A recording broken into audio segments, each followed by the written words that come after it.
தைப்பொங்கல் திருநாளை முன்னிட்டு race race club நடத்தும் நாய்களுக்கான மாபெரும் மின்னொளி ஓட்டப்பந்தய திருவிழா சீசன் 5 நாய்களுக்கான ஓட்டப்பந்தயத்தை காண்பதற்கு வருகை தரும்படி தங்கள் அனைவரையும் பணிவன்போடு அழைக்கிறோம்.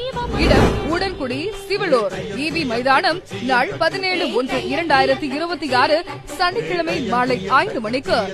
வெற்றி பெற்ற நாய்களுக்கான பரிசு பொருள் விவரம்: ஏ கிரேட் மேன் முதல் பரிசாக ராயல் என்ஃபீல்டு பைக், இரண்டாம் பரிசாக பல்சர் பைக், மூன்றாம் பரிசாக ஹீரோ பைக், நான்காம் பரிசாக ஹீரோ டீலக்ஸ் பைக், ஐந்தாம் பரிசாக ரூபாய் 30,000, ஆறாம் பரிசு ரூபாய் 20,000, ஏழாம் பரிசு ரூபாய் 10,000, எட்டாம் பரிசு ரூபாய் 5,000. 9 முதல் 16 இடங்களுக்கு ரூபாய் 2,000. பார்வையாளர்கள் அனைவருக்கும் இலவச பரிசு குலுக்கல் சீட்டு ஒரு நபருக்கு 1.